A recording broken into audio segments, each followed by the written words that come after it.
ልጆቻችሁ ጤናማ በሆነ ሁኔታ እንዲወፍሩና እንዲፋፉ የሚያደርጉ 3 ምግቦችን ይዤላችሁ መጥቻለሁ። ሰላም ሰላም ውድ የባራኪ ዩቲዩብ ቻናል ተከታዮች እንዴት ናችሁ?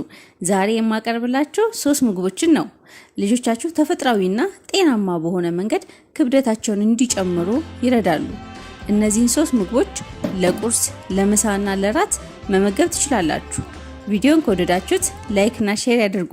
ለቻናሉ አዲስ ከሆናችሁ ደግሞ ሰብስክራይብ ማድረግ እንዳትረሱ። ለቁርስ አጃ። አስቀድመን ግን አንድ ነገር ማወቅ አለብን። አጃ በውስጡ ግሉተን አለው። ግሉተን ደግሞ ህፃናት ላይ አለርጂ ሊያመጣ ስለሚችል በጥንቃቄ ከመገብናቸው በኋላ መከታተል አለብን። ወደ ጥቅሙ ስንገባ የመጀመሪያው ለክብደት መጨመር ይጠቅማል። አጃ ካሎሪና ካርቦሃይድሬት አለው። እነዚህ 2 ነገሮች ደግሞ ልጆች በጤናማ ሁኔታ ክብደት እንዲጨምሩ ያደርጋቸዋል። ስለዚህ ልጆቻችንን ክብደት እንዲጨምሩልን ከፈለግን ከአጃ ተጨማሪ ካሎሪና ካርቦሃይድሬትን እናገኛለን ማለት ነው። ሁለተኛው ልጆች አቅም ወይም ኢነርጂ እንዲኖራቸው ይጠቅማል። በአጃ ውስጥ ያለው ካርቦሃይድሬት ቀስ እያለ በመሰባበር ወደ ሰውነት ውስጥ ይሰራጫል። ይህ ደግሞ ልጆች ኢነርጂ ኖሯቸው እንዲቆዩ ያደርጋል። ሶስተኛው አጃ ፋይበር አለው። የአጃ ፋይበር የምግብ መፈጨትን ለማስተካከልና የሆድ ጤናን ለመጠበቅ ያግዛል። ሌላኛው አጃ ለህፃናት አጠቃላይ እድገት ጠቃሚ የሆነውን አይረን፣ ማግኒዚየም እና ዚንክን ይይዛል። በተጨማሪም አጃ በሚዘጋጅበት ጊዜ በተገቢ ሁኔታ ከሆነ ለልጆች ቀላል ይሆንላቸዋል፣ ደስ እያላቸውም ይበሉታል። ዛሬ የማዘጋጀው ከሳልመን አሳ ጋር ነው። ስለ ሳልመን ከዚህ በፊት የሰራሁት ቪዲዮ አለ። አሁን ወደ አሰራሩ እንሄዳለን።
ለምሳ ድንችና ካሮት። ከድንች ስንጀምር ድንች ጤናማ ካርቦሃይድሬት አለው። ይህ ካርቦሃይድሬት ደግሞ አንደኛ ልጆች አቅምና ኢነርጂ ኖሯቸው ለረጅም ጊዜ እንዲቆዩ ይጠቅማል። በተጨማሪ ለእድገታቸው ጠቃሚ ነው። ሁለተኛው ልጆች እንዲወፍሩና እንዲፋፉ ይጠቅማል። በተጨማሪም ድንች ውስጥ ያለው ካርቦሃይድሬት በቀላሉ የሚፈጭ ነው። ስለ ውፍረት ካነሳን በድንች ውስጥ ያለው ካሎሪ ልጆች ክብደታቸውን እንዲጨምር ጠቃሚ ነው። ሁለተኛው ድንች በውስጡ ቫይታሚን ሲ፣ ቫይታሚን ቢ6 አለው። ይህ ደግሞ የልጆች የበሽታ መከላከል አቅምን ይጨምራል። ለእድገታቸውም በጣም ጠቃሚ ምግብ ነው።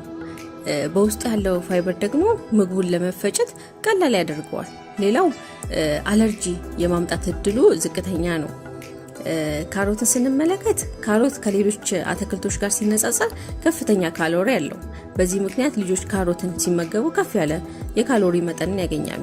ይህ ደግሞ በጤናማ መንገድ ክብደት እንዲጨምሩ ይረዳቸዋል ማለት ነው። ካሮት ቫይታሚን ኤ አለው። ይህ ደግሞ በሽታን ለመከላከልና ለአጠቃላይ የልጆች እድገት በጣም ጠቃሚ ምግብ ነው ማለት ነው። ሌላው ካርቦሃይድሬትም አለው።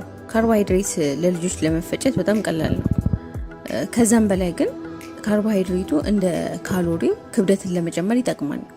ድንች በካሮትን ከ6 ወር ጀምሮ ያሉ ህፃናት መመገብ ይችላሉ። ወደ አሰራሩ እንሄዳለን።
ለእራት ምስር።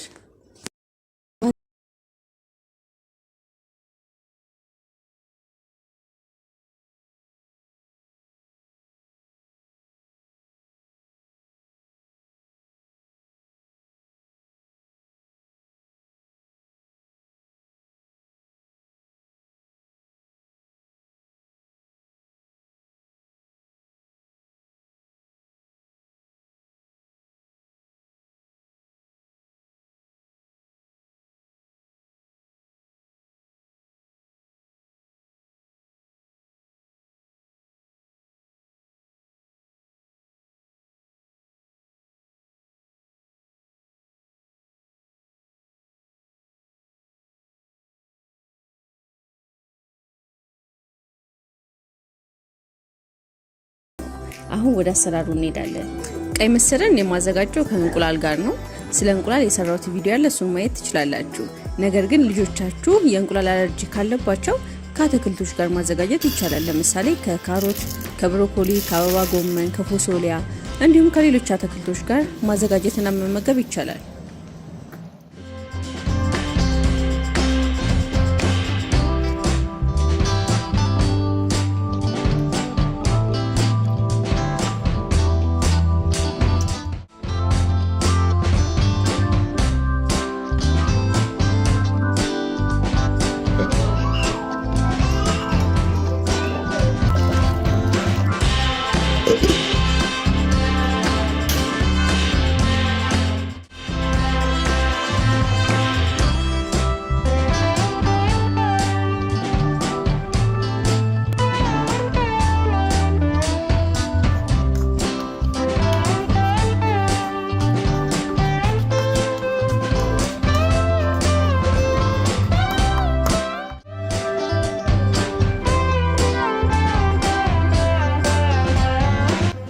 ይህ ቪዲዮ ለብዙ ወላጆች ይጠቅማል ብዬ አስባለሁ።